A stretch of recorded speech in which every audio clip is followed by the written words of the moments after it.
চলেন আমরা ভাবতে শিখি। আল্লাহ তাআলা আমাদেরকে নতুন করে আবারও ডাকতেছে, বান্দা মাহে রমজান আমি তোমাদের সামনে নিয়ে আসতেছি, তোমাদের এখন দরকার শুধু দোয়া করো, আল্লাহ রমজান আমারে দেখাইয়েন, রমজান পর্যন্ত পৌঁছাইয়েন। আর প্রত্যেকটা বাবা ভাই, পুরুষ নারী, জওয়ান বুড়া, সবার কাছে আমার অনুরোধ, রমজানকে টার্গেট করে নিজের জীবন পরিবর্তনের জন্য আপনি সিদ্ধান্ত নিন। আল্লাহ কোরআনে ওয়াদা দিছে, বান্দা একটা মাস রমজান তুমি যত্ন নিয়া রমজান মাসটা কাটাইবা, সবগুলো গুনাহ ছেড়ে দিবা, আমি আল্লাহ তাআলার হুকুমগুলো পালন করবা, আমি আল্লাহ ওয়াদা দিলাম লাআল্লাকুম তাত্তাকুন, এক মাসে তোমাকে মুত্তাকি বানায় দেব, জান্নাতি বানায় দেব, বানায় দেব। আল্লাহ তাআলা বলছেন, আল্লাহ কোরআনে বলছেন, বান্দা তুমি মনে রেখো কোনোভাবে রমজান বলতে আমি কঠিন কিছু তোমার উপরে চাপাই নাই। ইউরিদুল্লাহু বিকুমুল ইউসরা ওয়ালা ইউরিদু বিকুমুল উসরা। কোরআনে আল্লাহ বলছেন, রমজানের কথা বলতে গিয়ে আল্লাহ বলছে, বান্দা মনে করো তোমার জন্য আমি কি কি দিছি রমজানে। স্বাভাবিক সারা বছরের নেক আমল তো আছেই, বাকি নতুন করে কি দিলাম? এক নম্বরে ধরে নেন, নতুন করে আল্লাহ তাআলা রমজানে আমাদেরকে কি দিলেন? এক মাসের রোজা, রোজা রাখতে হবে। 2, প্রতিদিন তারাবি পড়তে হবে। 3, ইফতার করতে হবে। 4, রাত্রিবেলা সাহারি খাইতে হবে। 5, শেষ দশকে এতেকাফ করতে হবে। 6, শেষ দশকের বেজর রাত্রিগুলোতে সবে কদর তালাশ করতে হবে। আর কি? আর পুরাটা মাস গুনাহ থেকে বাঁচতে হবে। আল্লাহ তাআলার নেক আমল, 5 ওয়াক্ত নামাজ, জিকির, তেলাওয়াত, দোয়া, কান্নাকাটি এর মধ্যে লিপ্ত থাকতে হবে। এই তো কথা। আল্লাহ তাআলা বলেন, বান্দা বিশ্বাস করো, এই যে যা যা দিছি আমি, ইফতার, সাহারি, এতেকাফ, তারাবি, রোজা, নামাজ, আল্লাহ বলে বান্দা বিশ্বাস করো, আমি এই বিধানগুলো সাজাইতে গিয়া, দিতে গিয়ে আমি আল্লাহ নিজে তোমার সহজ যেন হয়, কষ্ট যেন না হয়, আমি আল্লাহ কসম নিজে খেয়াল করেছি। ইউরিদুল্লাহু বিকুমুল ইউসরা, আমি আল্লাহ চেয়েছি তোমার যেন সহজ হয়, ওয়ালা ইউরিদু বিকুমুল উসরা, আমি আল্লাহ তাআলা তোমার জন্য কঠিন হোক এটা চাই নাই। প্রথম যেভাবে বিধান শুরু করছি নবীজির জামানায়, প্রথম রোজার শুরু, রমজানের শুরু, ওইখান থেকেও আমি বান্দা সহজ করতে করতে করতে বর্তমানের অবস্থায় আনছি। শুধু কমাইছি, বাড়াইছি না, শুধু কমাই আনছি। সংক্ষেপে বলি, প্রথম রাসূলুল্লাহ সাল্লাল্লাহু আলাইহি সাল্লামের জামানায় রোজা এর বিধান ছিল কি? এর বিধান ছিল, মৌলিক নিয়ম ছিল যে নবীজির জামানায় প্রথম রমজানের রোজা রাখার নিয়ম ছিল সুবহে সাদিক থেকে, মানে সকালবেলা যেই ভোরের টাইম, সুবহে সাদিক থেকে রোজার টাইম শুরু হইতো। সন্ধ্যা হইলে, সূর্য ডুবলে, মানে আমরা যখন ইফতার করি তখন ইফতার খাওয়ার অনুমতি ছিল। কিন্তু তখন রোজা ছিল কেমন? মানে আমাদের নবীজির জামানায়, সাহাবাদের জামানায় রোজার বিধান ছিল এরকম যে সন্ধ্যা হইলে ইফতারির টাইমে যতক্ষণ পর্যন্ত সজাগ থাকবে, মানে আরেকবার ঘুম না যাবে, ততক্ষণ পর্যন্ত আপনার সে খাবার দাবার, স্ত্রীর সাথে মিলামিশা সব করতে পারবে। কিন্তু সন্ধ্যার পর থেকে নিয়ে যখনই ঘুমায় যাবে, ঘুম আইসা গেলে নতুন রোজা শুরু। মনে করেন এখন যদি সন্ধ্যা 6টা বাজে ইফতার করলাম, এখন সজাগ যতক্ষণ, খানার টাইম এতক্ষণ, বুঝেন নাই হিসাবটা? সজাগ যতক্ষণ এতক্ষণ। 8টা বাজে ঘুমায় গেছে, রোজা শুরু। বা মাগরিব পড়ে বলে কদ্দুর শরীরটা ভালো লাগতেছে না, সারাদিন ব্যস্ত ছিলাম, একটু শুইছে, রোজা শুরু। এটাই ছিল বিধান, এটাই নবীজির জামানায় ছিল। কিন্তু এইটুকুর কারণে সাহাবাদের কষ্ট হইতেছিল। কি কষ্ট? দেখা গেছে অনেকে সন্ধ্যাবেলা ইফতারের সময় হয়তো সামান্য মাত্র পানি পান করছে, বা 2টা খেজুর খাইছে, অথবা খায় নাই, এরই মধ্যে মাগরিবের নামাজ পড়ে ক্লান্তিতে ঘুম চলে আসছে, এই কারণে আর খাবার খাইতে পারে নাই। সারা রাত্র আবার নতুন রোজা শুরু হয়ে গেছে, পরের দিন আবার সন্ধ্যার সময় খাবার অনুমতি। তো ফলে একদিন একজন সাহাবী সন্ধ্যাবেলায় খাইতে পারে নাই, ফলে ঘুমায় গেছে। নতুন রোজা শুরু হয়ে যাওয়াতে আগের দিনের পুরা রোজা, সারা রাত্রের রোজা, পরের দিন দুপুরবেলা হযরত কাইস ইবনে সারমা আল আনসারী রাদিয়াল্লাহু তাআলা আনহু তিনি বেহুশ হয়ে গেছেন একেবারে। তো আল্লাহ তাআলা দেখছে আমার বান্দার তো কষ্ট হইতেছে, তো আল্লাহ তাআলা পুনরায় আবার বিধান নাজিল করে এই কোরআনের মধ্যে আল্লাহ আবার বলছে, ঠিক আছে বান্দা, আরো কমায় দিলাম। এখন সুবহে সাদিক থেকে সূর্য অস্ত পর্যন্ত, এই সন্ধ্যা পর্যন্ত, এই পর্যন্ত রোজা রাখো।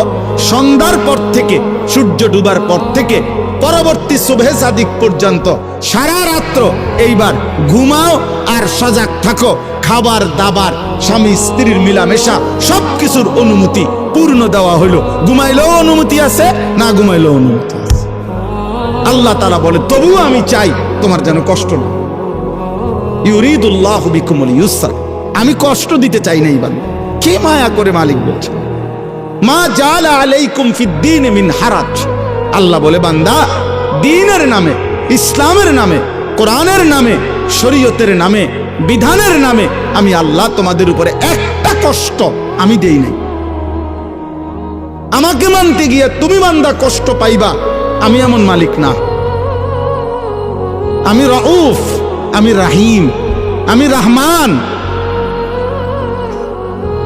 আমি সব জানি আমার বান্দার ভেতর বাহির, যোগ্যতা কদ্দুর, দুর্বলতা কদ্দুর, সক্ষমতা কতটুকু। আমি যুবকের আর বৃদ্ধের হুকুম বরাবর করি নাই। আমি আল্লাহ তাআলা এরপরে দেখেন, আল্লাহ বলছে বান্দা আচ্ছা ঠিক আছে, এরপরে আরো শোনো। দুইবার আল্লাহ বলছে, দুইবার রোজার কথা বলতে গিয়ে বলছে, ফামান কানা মিনকুম মারিদান আও আলা সাফারিন ফাইদ্দাতুম মিন আইয়ামিন উখার। শোনো, তোমরা যারা প্রচন্ড অসুস্থ, যে অসুস্থতার কারণে রোগ বেড়ে যাবে, রোজা রাখলে কোনোভাবেই পারতা না, ঠিক আছে ছেড়ে দাও। যখন সুস্থ হইবা তখন এই রোজাগুলো কাজা করো। তোমরা যদি দূরের লম্বা সফরে মুসাফির হও, তাহলে যদি প্রচন্ড রৌদ্র, প্রচন্ড পেরেশানির কারণে তুমি মনে করো যে কষ্ট হবে, তো আল্লাহ তাআলা বলে ঠিক আছে, রমজানের রোজা সেটা ছেড়ে দিও। তুমি অন্য টাইমে যখন বাড়িতে ফিরবা তখন কাজা করো। আমি চেয়েছি তোমার সহজ, আমি চেয়েছি তোমার সহজ, আমি বান্দা চেয়েছি তোমার সহজ। আল্লাহর নবী সাল্লাল্লাহু আলাইহি সাল্লাম বলছে, উম্মত ইফতার তাড়াতাড়ি করে কইরো। আল্লাহর নবী বলছে, উম্মত সেহরি দেরি করে খাইও, মানে কষ্ট যাতে না হয়। ইফতার করো তাড়াতাড়ি, যাতে সময় হইছে সাথে সাথে ইফতার করো, এর মধ্যেই বরকত। সাহারি দেরি করো, যেন লাস্ট টাইমে নিয়ে খাও, কোনো অসুবিধা নাই, যাতে করে তোমার কষ্টের মাত্রাটা কম হয়। মানে সব মিলাইয়া রব্বুল আলামিন চেয়েছেন আমার বান্দার যেন আরাম হয়, কষ্ট না হয়। ইউরিদুল্লাহু বিকুমুল ইউসরা ওয়ালা ইউরিদু বিকুমুল উসরা। একদিকে তো সহজ করার জন্য এত ব্যবস্থাপনা করেছেন, আবার আরেক দিকে নেকি।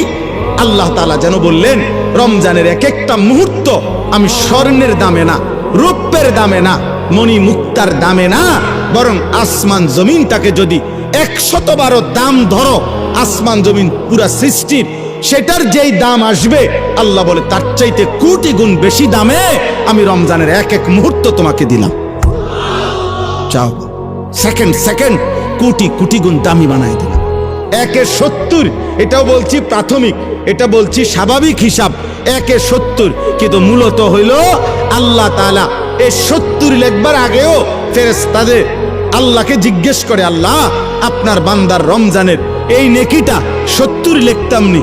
আল্লাহ বান্দার দিকে তাকাইয়া যখন দেখে গুনাহ থেকে মুক্ত, আল্লাহর জিকিরে তার জিহ্বা ভিজা, আল্লাহর মহব্বত তার কলিজার মধ্যে, সুন্নাত মোতাবেক তার জীবন, আল্লাহ তখন বলে না 70 না, 700 লেখো, 700, 7,000 লেখো, 70,000 লেখো, 7 লক্ষ লেখো, 70 লক্ষ লেখো, 7 কোটি লেখো, 70 কোটি লেখো, 70,000 কোটি লেখো।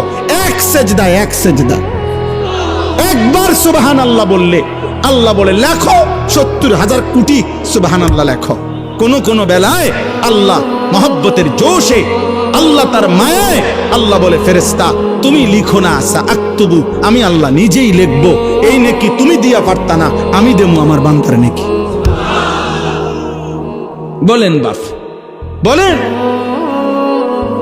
আজ মুসলমানের সন্তান, যদি তোমরা বুঝতা যে তোমাদের মালিক তোমাদের প্রতি কি পরিমাণ খেয়াল করেছে, রাসূলুল্লাহ সাল্লাল্লাহু আলাইহি সাল্লাম আমাদের প্রতি কি পরিমাণ খেয়াল করছে।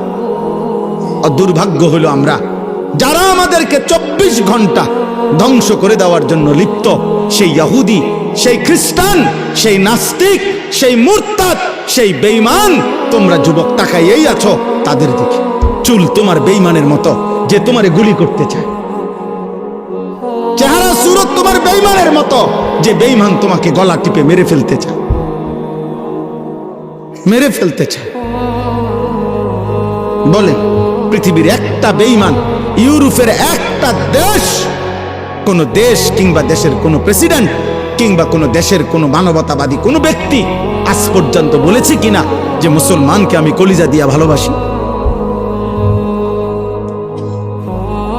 হ্যাঁ, তাহলে যে আমারে ঘৃণা করে, যে আমারে ধ্বংস করতে চায়, যে আমারে 24 ঘন্টা আমার জাতি, আমার গোষ্ঠী, আমার সম্প্রদায়, আমার কওমকে যে ধ্বংস করে দিতে চায়, সে আমার প্রিয় হবে কেন? আল্লাহ আমাদেরকে বুঝ দান করেন। অতএব আজকে আমার এতটুকুই কথা শেষ। আমি প্রত্যেকের কাছে অনুরোধ করলাম, রমজান মুমিনের জন্য ভিন্ন কিছু, আখিরাত প্রত্যাশীর জন্য রমজান আলাদা কিছু, আলাদা কিছু। যার আখিরাত দরকার তার জন্য রমজান অনেক কিছু। যার শুধু দুনিয়া দরকার, ভাত মাছ চাল ডাল আর এই বিল্ডিং, ইট বালু সিমেন্ট আর ফুলকপি ফাতাকপি, আর জীবন যার এই খিরা টমাটো, এ কদ্দুর খাইয়া দাইয়া বনে বিড়িয়ে সিগারেটে সাদোয়ানে আর গফে আর টেলিভিশনে আর নর্তকিতে, এতটুকু নিয়ে যার জীবন, তোর জন্য রমজান কিছুই না, নাফরমান। কিন্তু ইমানদারের জন্য রমজান অনেক কিছু। যার আখিরাত দরকার তার অনেক কিছু, তার জন্য অনেক কিছু। এজন্য রাসূলুল্লাহ সাল্লাল্লাহু আলাইহি সাল্লাম 2 মাস রমজানের জন্য দোয়া করতেন। এজন্য কিতাবে আছে আউলিয়ায়ে কেরাম 1 বছরও ছিলেন, এক রমজান শেষ হইলে, ঈদের চাঁদ উঠলে, ঈদের দিন আবার পরবর্তী রমজানের জন্য দোয়া শুরু করতেন। 1 বছর টানা আরেকটা রমজানের জন্য দোয়া করতেন। এজন্য আখিরাত যার দরকার তার জন্য রমজান ভিন্ন কিছু। আল্লাহ তাআলা আমাদের প্রত্যেককে রমজানের কদর করে আজকের এই মুবারক মাহফিল থেকে রমজানের প্রস্তুতি নিয়ে নিজেদের জীবন সুন্দর করার তৌফিক দান করেন, কবুল করেন, আমিন। কোন মানুষের সুস্থতার জন্য এটা জরুরি যে তার মধ্যে পার্থক্য শক্তি থাকে। একটা মানুষ কি সুস্থ স্বাভাবিক নাকি প্রতিবন্ধী, মানসিক ভারসাম্যহীন, এটা বুঝার একটা চিহ্ন হলো তার মধ্যে পার্থক্য শক্তি আছে কিনা। অর্থাৎ যে সত্য মিথ্যা, জায়েজ না জায়েজ, উচিত অনুচিত, ভালো মন্দ, কল্যাণ অকল্যাণ, হালাল হারাম, এটা যে পার্থক্য করতে পারে, এই সুস্থ মানুষ, স্বাভাবিক মানুষ। আর যার মধ্যে এই পার্থক্য শক্তি থাকে না, যে না আমার যখন যেখানে যা আমার মন চায় তা, এবারে হাসুক নলে লাফাক নলে ফালাক, এটা কি মানায় না মানায় না, অন্যরা কি মনে করবে কি ভাববে, কিছুর আমার দরকার না। এই মানুষ কিন্তু মনে রাখতে হবে, এই মানুষ প্রতিবন্ধী, মানসিক ভারসাম্যহীন, তার ব্রেনে সমস্যা। এই জন্য ছেলেরা বাবা এটা মনে রাখো।